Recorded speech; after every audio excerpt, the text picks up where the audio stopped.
پاکستان کے جو deputy prime minister ہیں اسحاق ڈار صاحب، انہوں نے بہت کمال کی ایک سٹیٹمنٹ دی ہے۔ انہوں نے کہا ہے کہ ہم جو یہ پرائم منسٹر نے جو فیلڈ مارشل سے مشاورت کے بعد حماس میں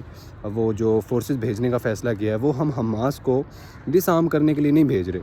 حالانکہ جو اس سے پہلے انہوں نے معاہدہ سائن کیا تھا UN میں جا کے، کہ جو آپ نے یہ معاہدہ سائن کیا تھا کہ آپ انٹرنیشنل فورسز وہاں پہ بھیجی جائیں گی اور ان کا کام ہوگا حماس کو ڈس آرم کرنا، تاکہ وہ جو وہاں پہ جنگ کا ماحول چل رہا ہے اس میں تھوڑا بہت پیس لایا جائے۔ ویسے تو یہ سیز فائر جو ٹرمپ صاحب نے کروایا تھا وہ بس ایک برائے نام ہی سیز فائر تھا، کیونکہ اس کے بعد جو ہے اسرائیل نے بہت دفعہ اس کی وائلیشن کی ہے، اور تقریباً اس کے بعد 10 اکتوبر کو امپلیمنٹ ہو گیا تھا وہ، اور اس کے بعد اب تک تقریباً 350 لوگوں کو جو شہید کر چکا ہے اسرائیل، اور اس میں 100 سے زیادہ بچے ہیں۔ اتنا زیادہ مطلب کہ وہ وائلیشن پہ اترا ہے سیز فائر کے بعد بھی، ٹھیک ہے۔ اور ویسے یہ پاکستانی یہ بات اب کیوں کہی ہے، کیونکہ یہ ان کو نا خطرہ ہے ایک قسم کا۔ ایسے سمجھ لیں کہ پہلے انہوں نے US کو خوش کرنے کے چکر میں جو ہے اس معاہدے پہ بھی سائن کر دیے، اور اسی چکر میں نا انہوں نے یہ سمجھ رہے تھے کہ ہم بہت آگے نکل گئے۔ آگے کیوں نکل گئے، یہ خیال ان کو کیوں آیا؟ کیونکہ اب یہ پچھلے دنوں میں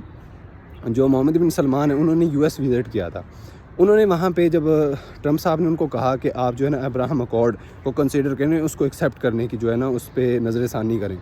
تو انہوں نے محمد بن سلمان نے وہاں پہ بہت اچھی بات کی۔ انہوں نے کہا کہ جب تک یہ جو ہے نا ابراہم اکارڈ کا جو یہ نظریہ ہے، یا ایسے سمجھ لیں کہ اس کا جو مقصد ہے نا وہ دونوں اسٹیٹ کے لیے ایکول نہ ہو،